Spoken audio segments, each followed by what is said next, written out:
Hello, everyone. Thank you for joining today's one-hour webinar. My name is Laird Rains, and I am the Director of Research at IVI. We are so pleased that you are here today to listen to this webinar on real experience, real impact, valuing rare disease treatments in healthcare. Before we start, there are some housekeeping items I'd like to go over. Next slide, please.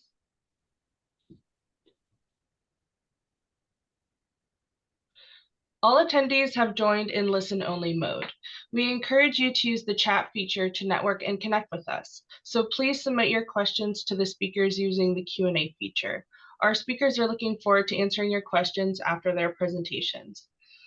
This webinar is going to be recorded and will be available for viewing on the IVI webinar page listed on your screen. Next slide, please.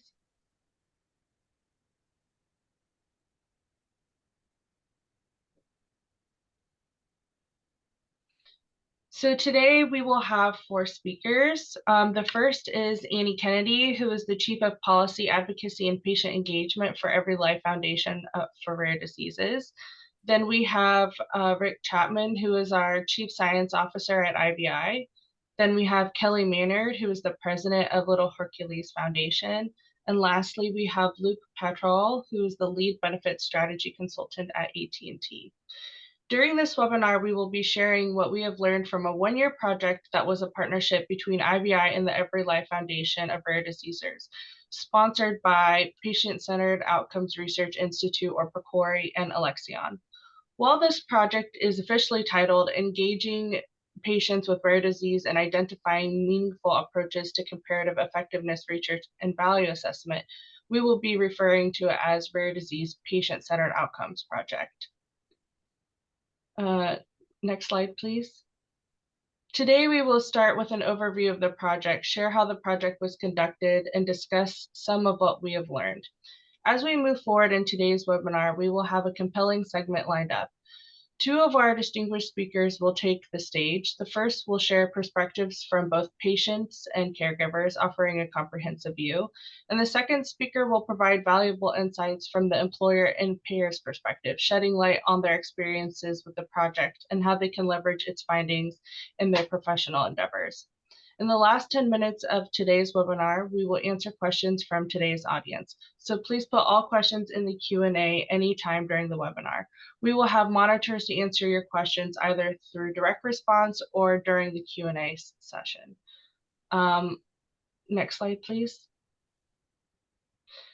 If you're interested in receiving more information from us, there are a few ways to get involved. The first is to visit IVI's website, which is thevalueinitiative.org. And for more events, you can select the events button. For membership, please reach out to Jessica Brown. And for other information, please send an email to info@thevalueinitiative.org. Next slide. Now I will be handing it over to Jason and Rick. Thanks. I think it's just me, Laird. Thank you. I just wanted to add my welcome. Jason Spangler, I'm the CEO of IVI, and it's great to have so many people participating in this webinar. I'm just going to briefly just thank everybody who has worked on this. I just want to first thank our partner, the EveryLife Foundation for Rare Diseases, particularly Annie Kennedy, who I will turn it over to in a couple of minutes. Also wanted to give a big thanks to our sponsors. You heard previously who those were, but PCORI and Alexion have been great supporters of this work. We also wanted to give sincere acknowledgement to our incredibly supportive steering committee made up of 15 members, provided tremendous dedication and insights from multiple perspectives, and that have been invaluable to the work of this project. Furthermore, just an appreciation to all of the participants who engaged in just the insightful discussions that we had during the multiple roundtables held during this year. The contributions of these participants have significantly enriched our collaborative efforts and will undoubtedly play a crucial role in shaping our path forward as we look at the next steps of this project. And thank you for all of you who are on the webinar and just being an essential part of our community and the mission of IVI. And finally, I want to thank our own team. The project team has been phenomenal. led by Rick and involving so many others at IVI. Your contributions are greatly appreciated, and I hope you know that, not just from me, but from everyone involved. I'm going to turn it over quickly to one of our sponsors, Alexion, just to give them a minute or two to talk about their involvement in this project and their interest in this area. So I'm going to turn it over to Adrian Kilhorn, who's the Senior Director of Global Health Economics and Outcomes Research at Alexion. Adrian? Thank you, Jason. My gratitude and thank you to everyone who's been involved in the past and today in the session to help us advance our understanding of patient-centered outcomes in rare diseases.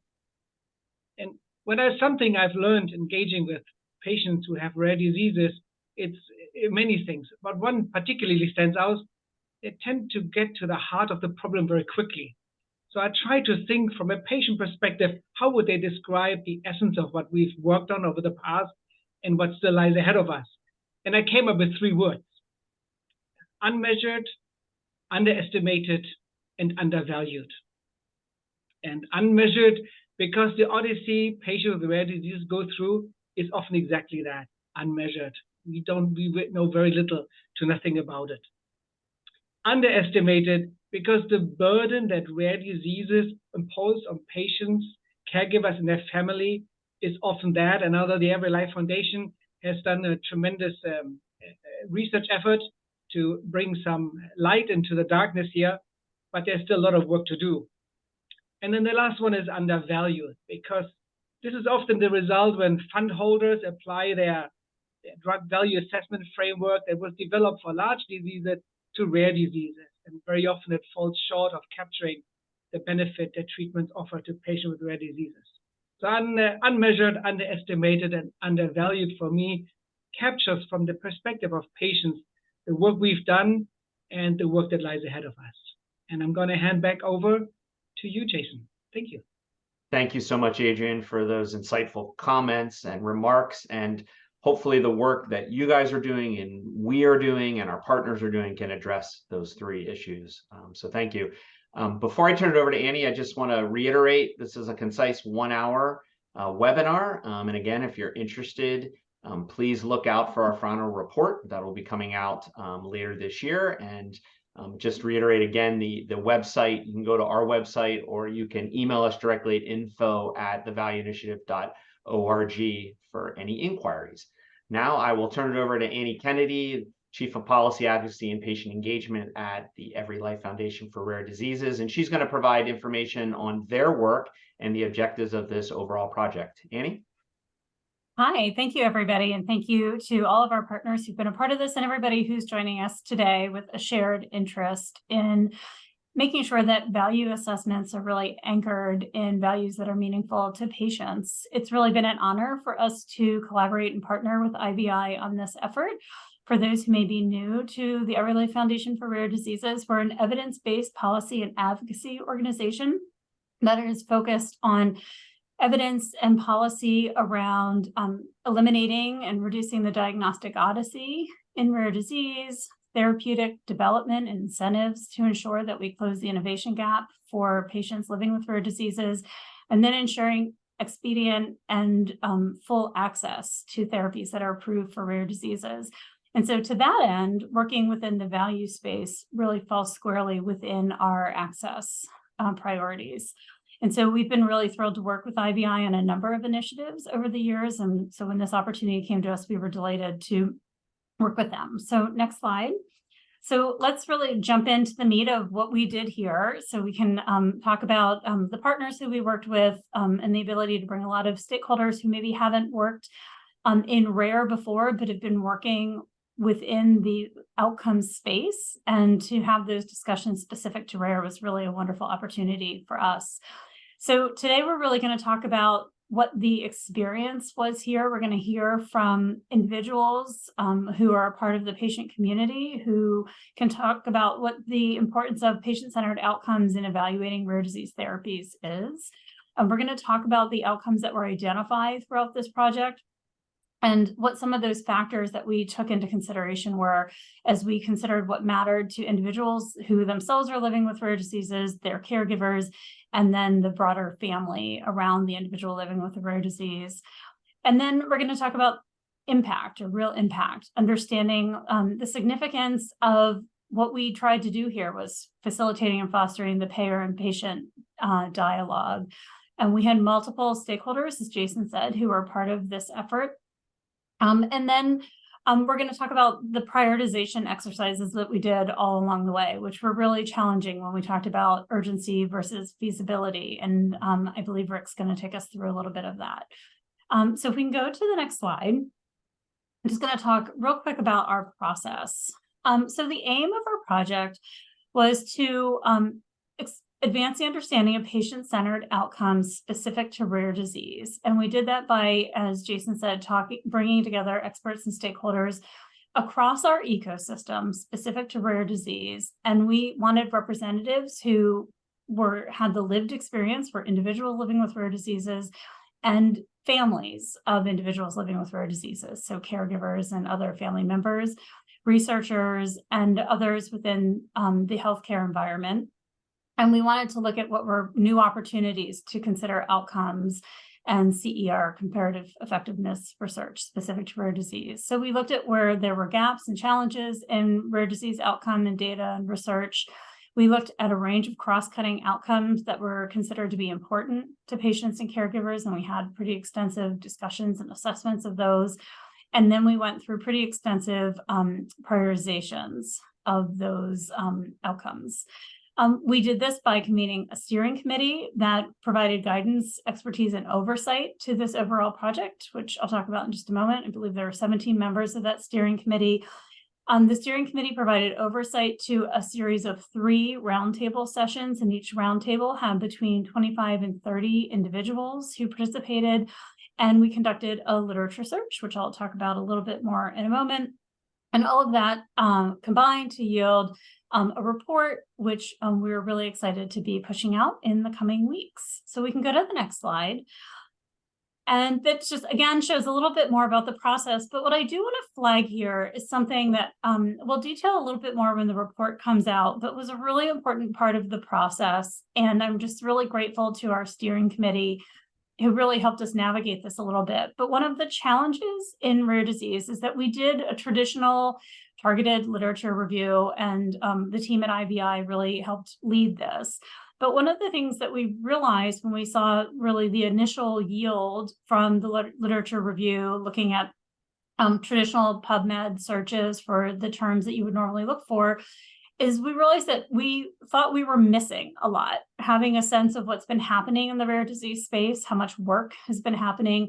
We knew we were missing a lot of good research that was being conducted. So we did 2 additional searches in 2 different levels. We looked for additional terms by disease name, and we really looked at diseases or disease spaces that were doing a lot of work in the patient-focused drug development space specifically. And then another level of literature review we did is we looked in the gray literature, if you will, and we looked at the websites of patient advocacy organizations that were particularly active in this space, had maybe recently approved therapies or had pipelines that were heating up, and had maybe published gray literature or white papers, had been publishing at conferences and meetings, where we could look for additional outcomes and add that to the search terms and outcomes that we were considering. So there's more about that in the report. Vic may talk more about that. But that is a methodology that we would encourage that others begin to think about and use when doing this work. All right, next slide. So just on this, we're just flagging a little bit about the convenings and the process that we used. We, again, had the steering committee, which was multi-stakeholder across the ecosystem, and a series of 3 roundtables. As I said, the first roundtable really looked at the common outcomes that were important to patients and caregivers who were living with rare diseases. The second roundtable was really focused on the payer perspective and really looked at the evidence gaps and explored strategies that would promote adoption and utilization of shared outcomes. And the third just really helped to bring it all together and prioritize and build consensus in the incorporation of patient-centered concepts in value assessment for rare diseases. So now we'll get to really the meat of it, and I'm going to turn it over to Rick Chapman, who's the Chief Scientific Officer for IVI, and it's really been a delight to really co-lead this effort with Rick, who is really just a champion in this space, and I've learned so much working with him. So, Rick. Thanks, Annie, and just wanted to echo Jason's thanks to you and the EveryLife Foundation. And I was actually just going to start with what you ended with. I feel like I've learned a lot from working with you on this project, and I don't think we would have gotten to where we were without your involvement. So, if you go to the next slide. So today, Annie took us through how we got here, and I'm going to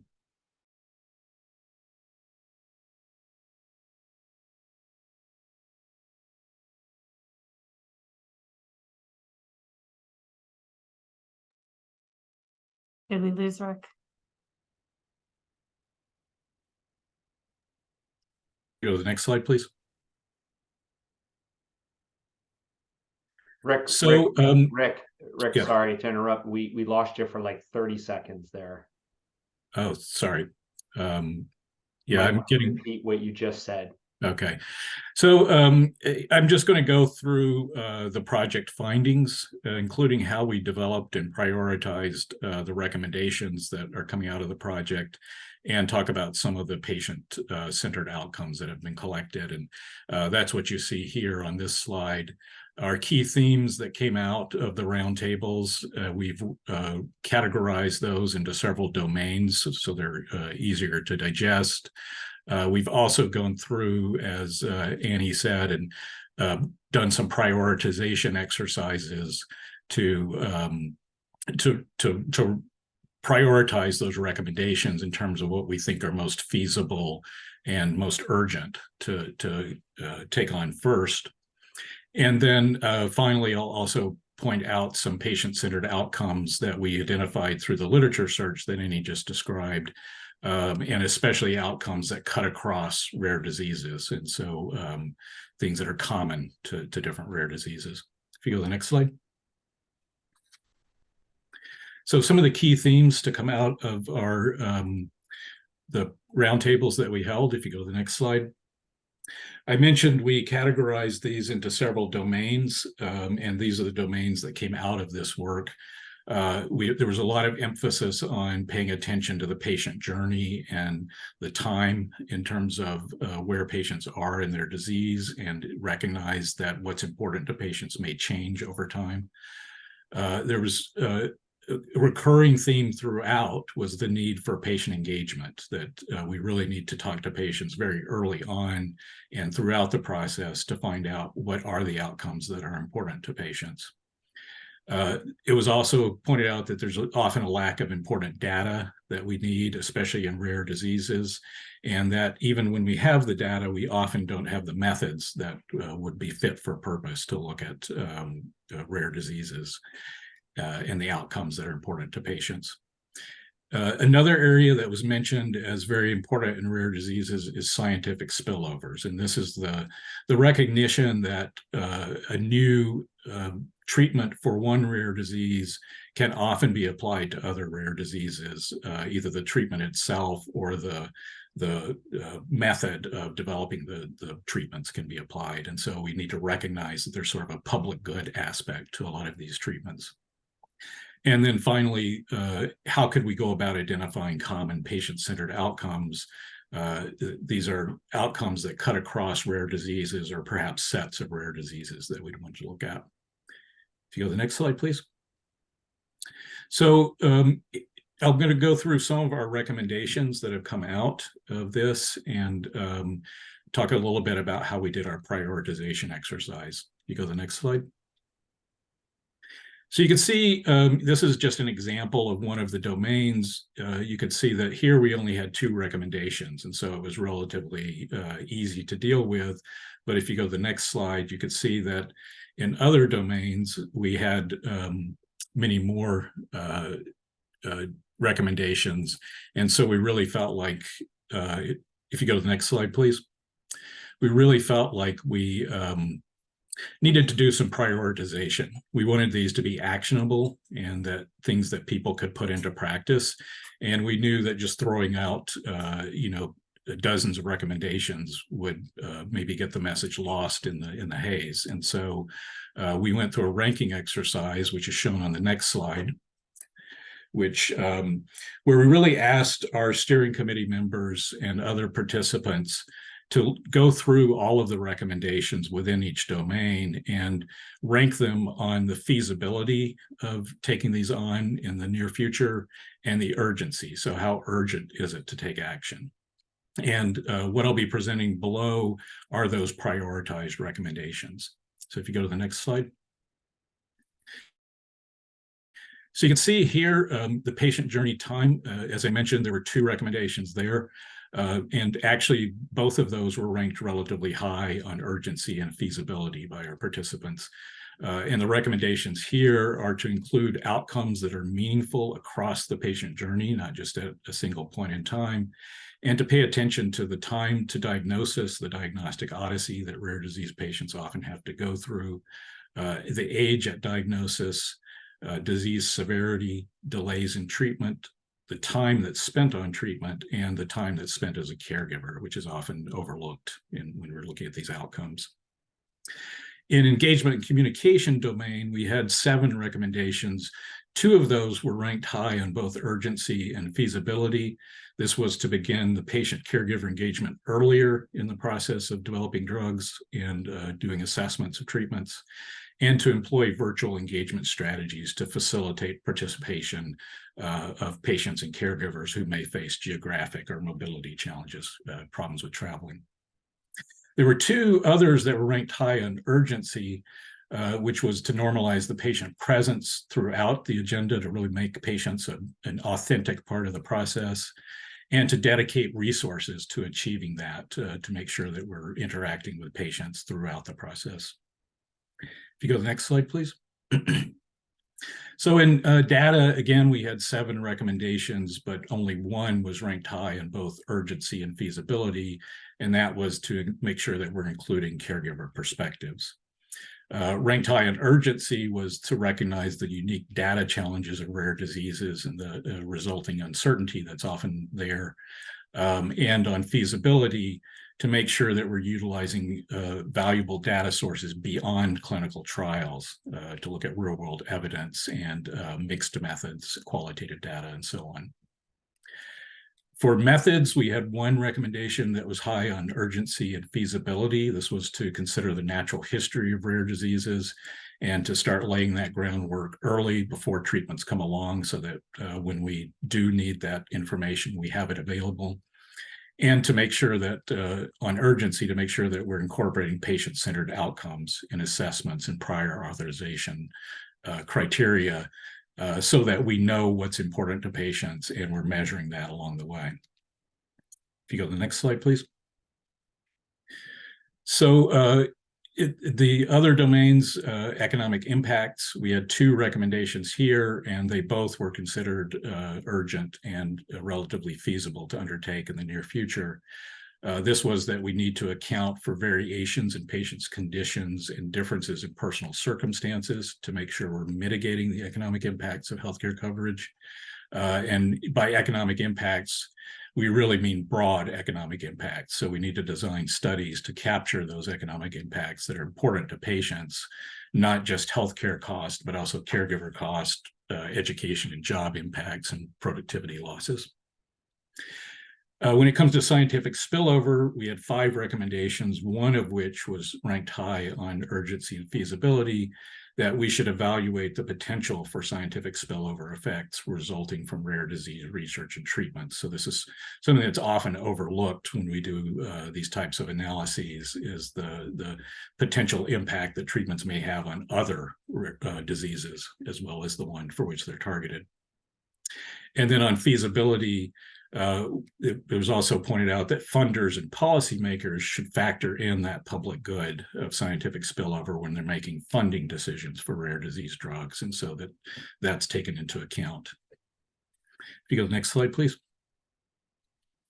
And then finally, in the domain of identifying common patient-centered outcomes, We had one recommendation that was ranked high on both urgency and feasibility, and that was that we need to design surveys and conduct interviews with patients, caregivers, researchers, and clinicians to make sure that we're getting a holistic patient-centered perspective on which outcomes patients prioritize.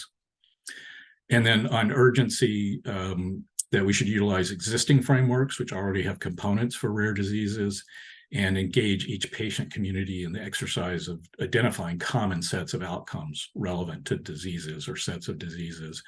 And that's important to do early on before treatments come to market so that we have that information available. And that we should form partnerships with rare disease advocacy groups or organizations to gain these insights and to make sure, as I said, that we've got these patients' important outcomes measured in the studies that we're doing. If you go to the next slide, please. So I also mentioned that we did a literature review to identify patient-centered outcomes that were already out there for rare diseases. If you go to the next slide. Our objectives here were to look for those common factors or indicators across rare conditions, to look for common measures to evaluate and compare effectiveness across different conditions, to look for best practices for stakeholder engagement and especially patient engagement to make sure that we're getting at the outcomes that are important to patients. And we also wanted to look for established checklist or frameworks that provide guidance in how to do that when we're looking at rare diseases. As Annie mentioned, we did a general rare disease search, but supplemented that by looking at selected rare diseases. And we also looked at the gray literature and different patient advocacy organizations' websites. And we will be developing a paper summarizing the findings from this review. If you go to the next slide. So this is just laying out our general search strategy. It won't go through each of these terms. Really just wanted to point out we were looking for orphan drug or rare disease related terms and looking for the intersection of that with health technology and value assessment or with rare diseases and other economic evaluation related terms such as cost effectiveness analysis or comparative clinical effectiveness. We also did a separate search where we looked at rare disease related terms and patient engagement terms that you see listed in group 4 there. We did a title and abstract review of these to screen out and find articles that were actually relevant to what we were looking for. And if you go to the next slide. So we also did, this is just an example of one of the disease specific searches we did. You can see here the specific diseases that we looked at.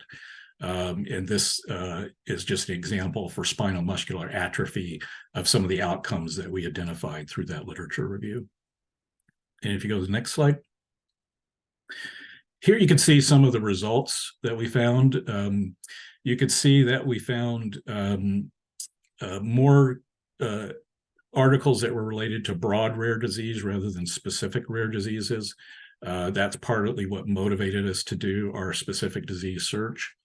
But you can see that most of the articles are around frameworks or methods for doing HTA in rare diseases, and fewer that were related to patient engagement or the engagement process when we looked at rare diseases. If you go to the next slide.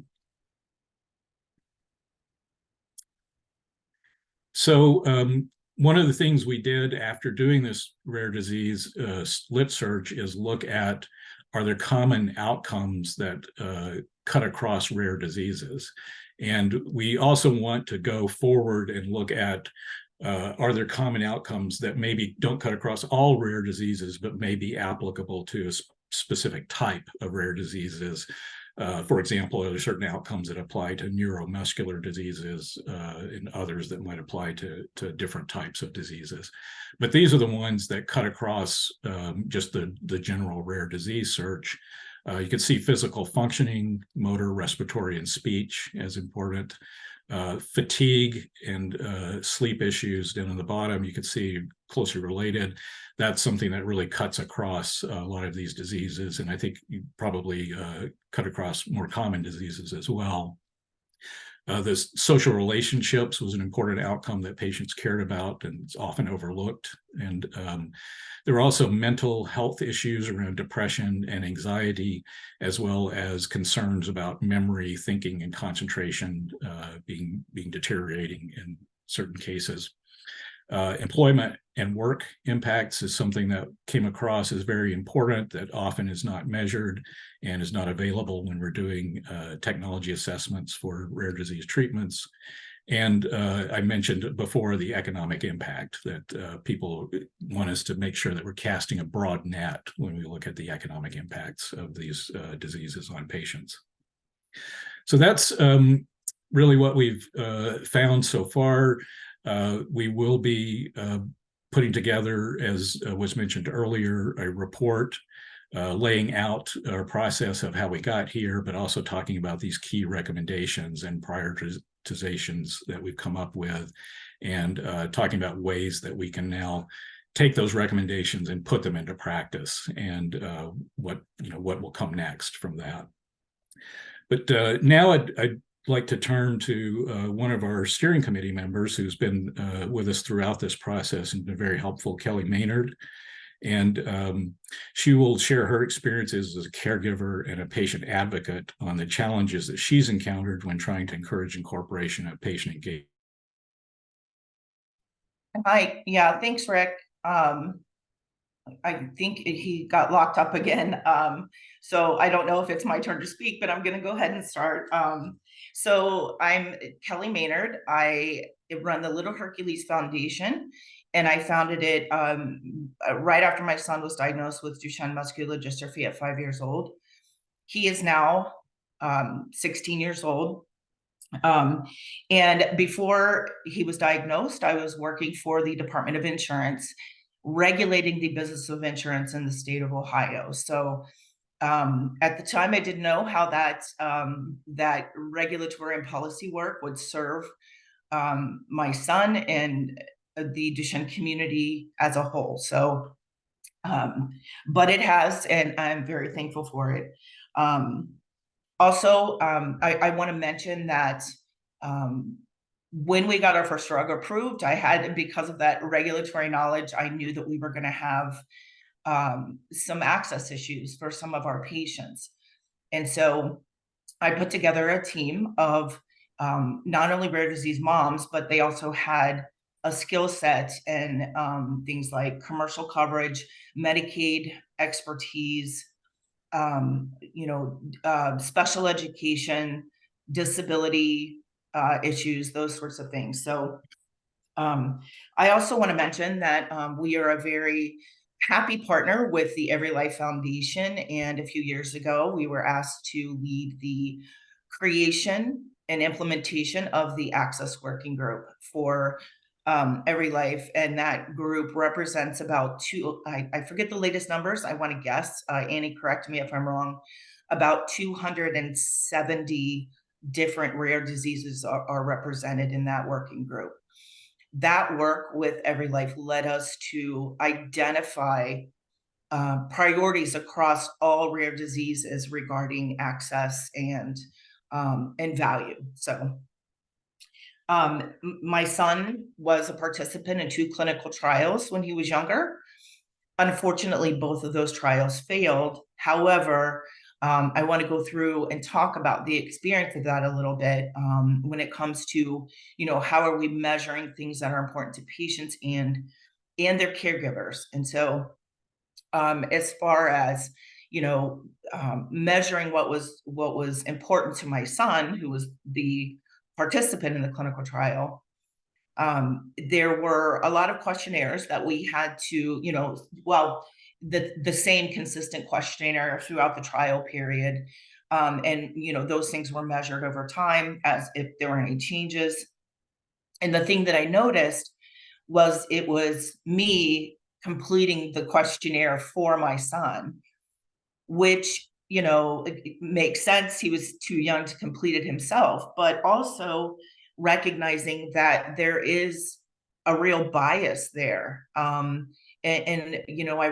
struggled a lot with how to answer it in his voice or my voice for him.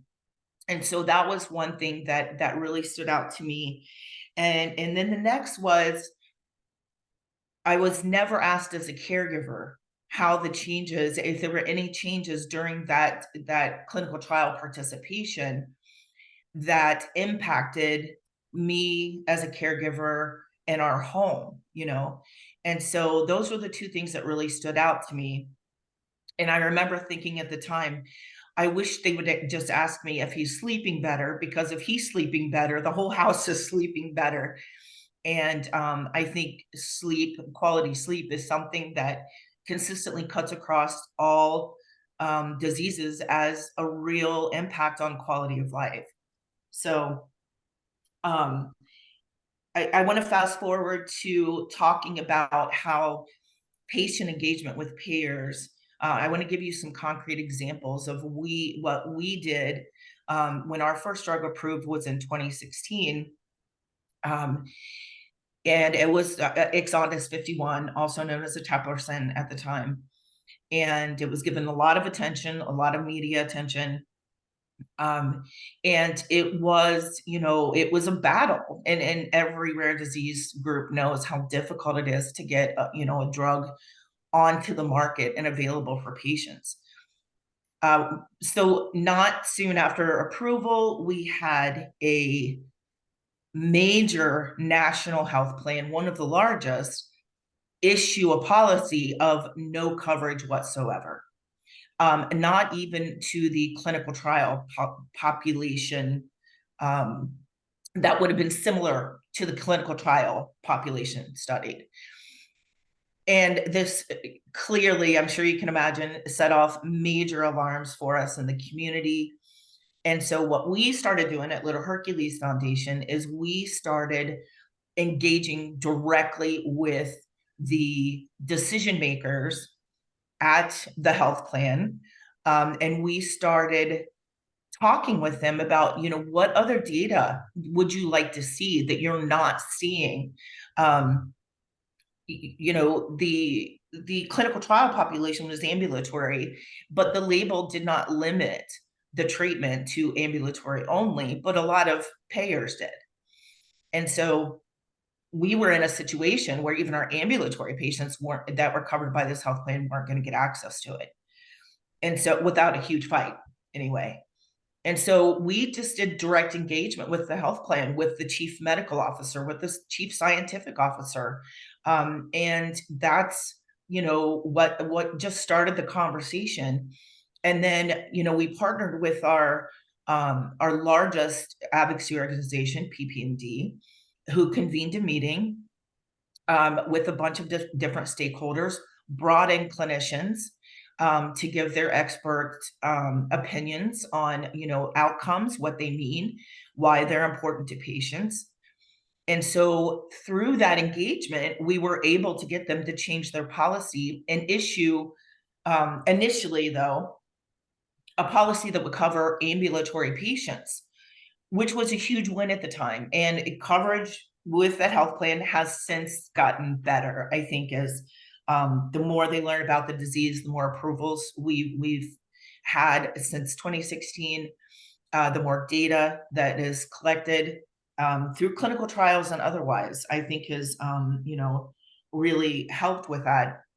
There was one other, incident that I want to go over, and that involved a Medicaid program that, through their DUR process and P&T committee, developed coverage criteria that was very unusual and not something that we had seen.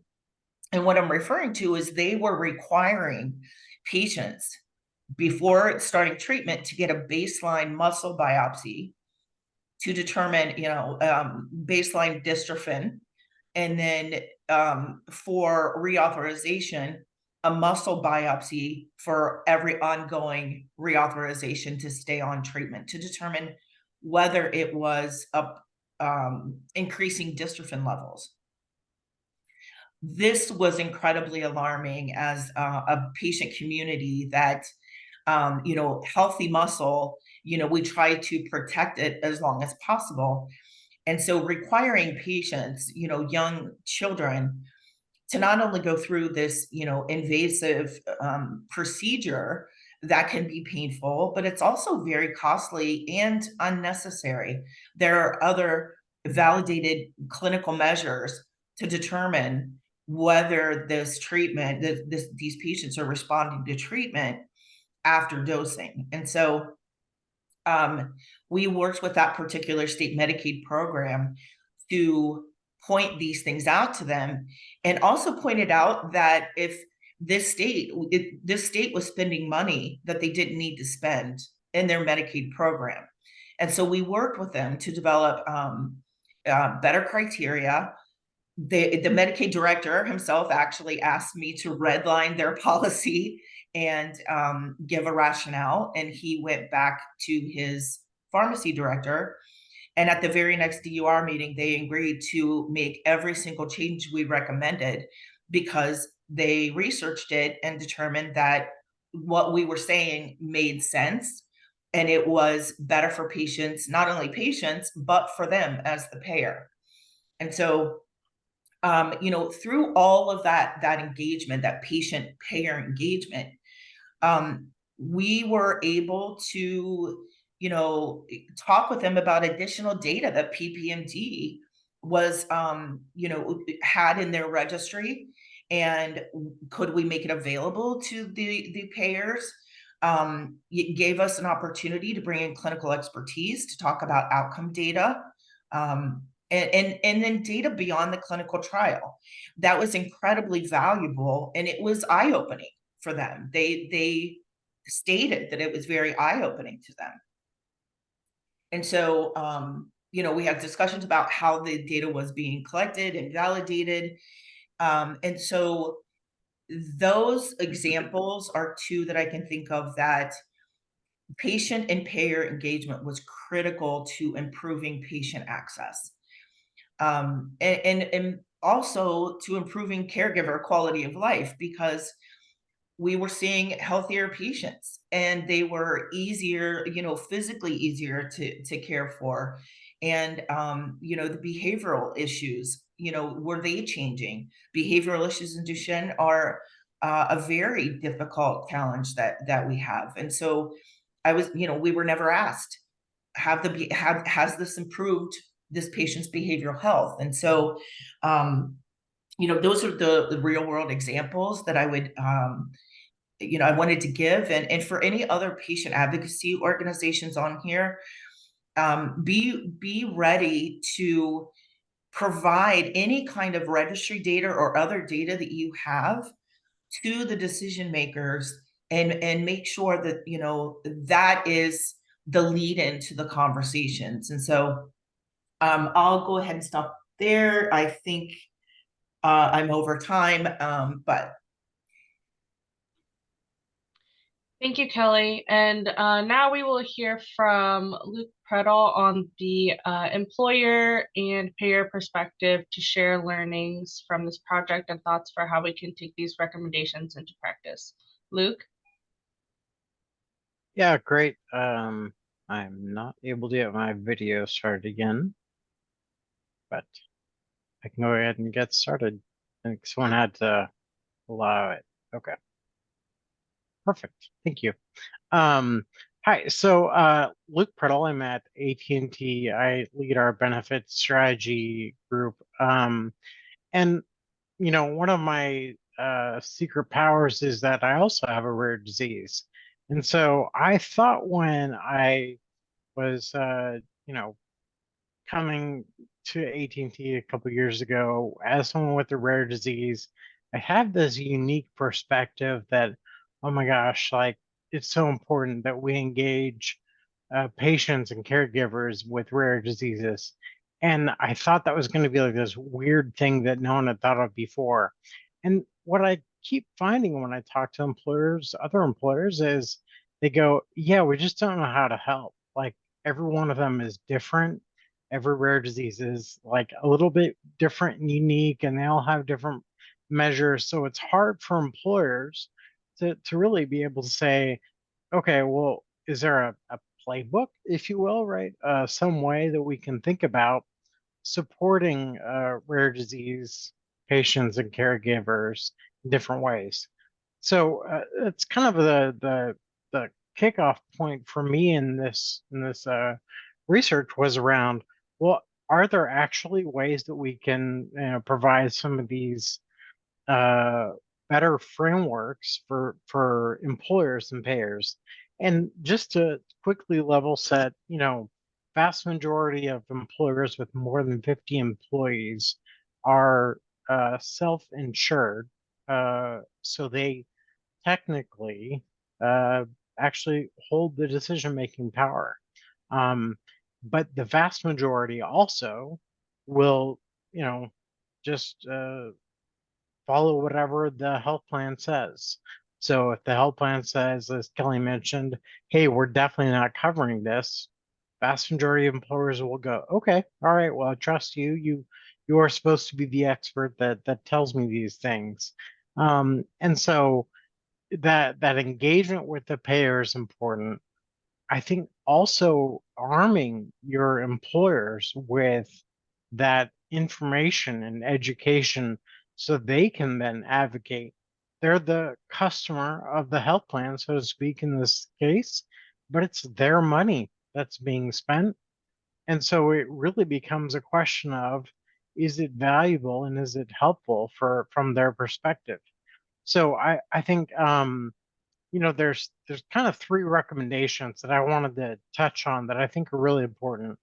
Um, the first is that it's critical for patients, caregivers to be engaged from the very beginning when it's designing a natural history study, when there are clinical trials, the right endpoints are being identified, because employers are really hesitant to override science, and typically their knowledge of science in this space will end with what the medical policy statement is. And so again, the ability to kind of educate and explain, no, there's more. And again, as Kelly mentioned, outside of just the trial, but real world evidence or other information are really important to helping improve beyond just what is standard and whatever. So really empowering your employers to be advocates as well. Second piece, we talked about economic impacts and considering the broader impacts. From an employer perspective, people that are on our plans, members, they aren't just premium payers, right? Like the health plans would typically think. These patients and caregivers are employees. So, really, actually supporting them, giving them broader support, that whole person support is actually really valuable and drives returns. It's not measured today because we can't really think about it, especially with the rare disease. We go, well, not quite sure how to think about all these pieces, but thinking about this common measurement framework is so powerful to say, well, actually, okay, again, we can put some framework together of what supports would look like beyond just what's covered under the medical plan or pharmacy plan. So I think that's an important piece to acknowledge here. And then third, um, again, patients with rare diseases, we typically throw them in an other bucket because those needs are so wide ranging. So how do we prioritize that over more support for diabetes or pregnancy or whatever, right? These more common diseases or condition situations that we want to be supporting because we know there's so much value. But actually, I think what's so neat about this work is then saying, oh, actually, we can think about rare disease as a group, right? We're all unique, trust me, I know. But also, that means that we can really be combined as a broader entity to say, okay, here's kind of what support broadly looks like and what we can be doing. As an employer, one of the things we think about value is different than what a health plan might. We're not just thinking about financial efficiency. We're really going even beyond just clinical effectiveness, right? Outcomes. And again, getting those patient-centered outcomes is important, but we also think about the member experience. We think about the access and equity implications. And so adding in these extra layers of what's valuable for an employer and being able to, this report does a fantastic job of kind of tying back a lot of those elements in a way that I think empowers employers to recognize the value of these therapies going beyond just, you know, thumbs up, thumbs down, or, oh, there's a price tag, it's bigger, it's little, and really getting into, okay, how do we support more broadly? So, all right, just to wrap up, I think the beauty of this is it starts to give you a framework to say, all right, here's the conversation, but it's maybe starting a conversation, but certainly not the end. It keeps going. All right, I'll pass back over. Thanks. Thank you, Luke. So before we get into our Q&A session, I know we have just about 6 minutes left of this webinar. I first wanted to say a big thanks to all of our speakers for their fantastic contributions to this project. It's been exciting to hear about all of the strides and patient engagement within the rare disease space, and your insights have added so much to the conversation, and we're really grateful for the progress you've shared with us. Throughout this project, IVI and the EveryLife Foundation have received tremendous feedback from various perspectives. And as we approach the conclusion of this endeavor, our focus is already shifting towards what lies ahead. We're committed to upholding IVI's principles while exploring innovative methodologies, ensuring that our future endeavors prioritize placing patients and caregivers at the forefront of research and value assessment in the United States. So I see we already have some questions within the Q&A. Like I said, I know we're short on time, but if there's any additional questions people have, like I said in the beginning of this webinar, please reach out to us at info@thevalueinitiative.org, and we'll be sure to get back to you guys. So one of the first questions we have is, many of these recommendations are just as applicable to non-rare disease. Have you found that these recommendations have already been implemented in non-rare, or is this an opportunity for rare to lead and provide a strong example for best practices in patient-centered value across all conditions? I can take a first crack at that. I think a lot of these are applicable to non-rare diseases, more common diseases as well. Sadly, I don't think a lot of these have been implemented. I think along with, I think rare disease is a case where really highlights the need for patient engagement. I think it's still something that when we do comparative effectiveness research and health technology assessment that we could be much better at is involving patients throughout the process. And that's something that's come up in our IVI's health equity initiative as well, is the need to have patients involved in an authentic way as co-leaders throughout the process. First of all, I think this is a beautiful question. I love the question. I also have to say, I wish I had my camera on, Luke, while you were speaking, because I was cheering and doing cartwheels, and so much of what you said underscores so much of the work that we do, and also really the prioritization of needing to be able to collect outcomes around economic impacts. And so you really demonstrated that so well in what you were saying. But to this question, I think really, so probably yes, but one of the things that makes rare disease so difficult is because of the nature of rare disease and how small our individual patient communities are, that the clinical trials are very small. And so there's such limited data within those clinical trials available to inform decision-making within the access environment that there is a need to probably for rare disease to continue to be the tip of the spear when we think about having additional data available to inform that decision-making at the time of approval, to ensure that access is available to everybody eligible, because everybody eligible will not have been in the clinical trial by nature of the way clinical trials are designed. And so we're really trying to look at, Kelly gave a really great example of some additional questions would have been beneficial when her son was in clinical trials that would have added some really important context. for how that therapy may have been benefiting her son and the ecosystem around her son. And so that really speaks to how do we think about value when we think about rare disease, and how do we make sure that that data is available in a valid, measurable way the moment we need it to inform decision making. Thank you, Annie. I think, sorry, I think the beauty of a rare disease is because it is such a small population, you can take a very specific focus. And so when we think about, to your point, like, okay, well, some of the concerns is, well, the trial was small. Okay, there's some question marks. Okay, like that just means there needs to be tighter discussions with the manufacturers, et cetera, of different conditions, and let's figure it out, like as a, you know, value-based payment, but really thinking about how we collaborate on these pieces. That is never something that we would have done on the less rare diseases. So I think that's why this is a great place to start the conversation. I would also add to that, Luke. I really liked your comments earlier. They were so spot on.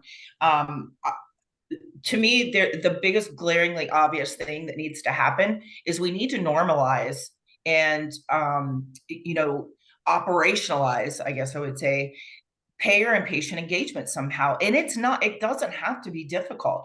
There's a point that manufacturers start talking to payers about, when they get to a certain level in the clinical development, they're having these discussions regularly, but they're speaking for us. And that's really not ideal. Some manufacturers do it really well, but that's because they prioritized it and made it a part of their culture to do so. And not knocking manufacturers at all, because the culture, the culture of how our system works is the way it is. And so, we are strong advocates for bringing patients into those discussions between manufacturers and payers way earlier. There's so much value in that. We have documented value in that. And we just need to normalize that. Focus groups, targeted focus groups. You can be blinded, anonymous. You don't have to, you can sit and do a listening session with an advocacy group that can pull patients together and ask, answer questions that the payers may have that they're not getting answered through what data they have already. So it doesn't have to be difficult, doesn't have to be expensive. We can do it. We just need to normalize it.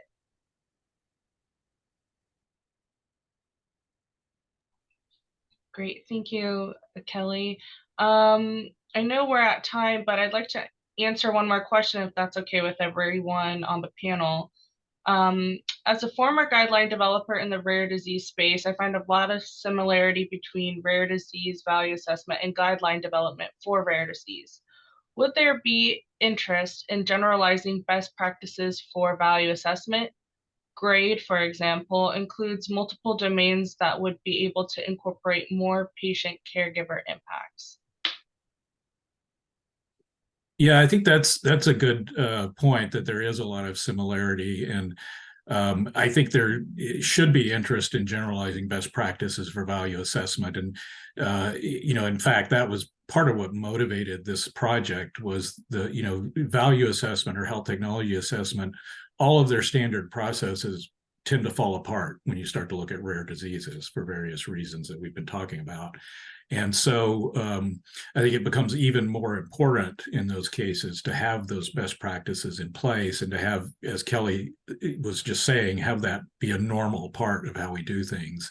And hopefully it can spread from rare disease to general practice, and that we will be doing this throughout when we look at health technology assessments. Thank you, Rick. So everyone, this is all the time we have today for this webinar. I'd like to thank everyone for joining and listening in.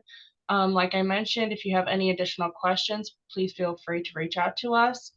And thank you so much. Thanks. Thank you.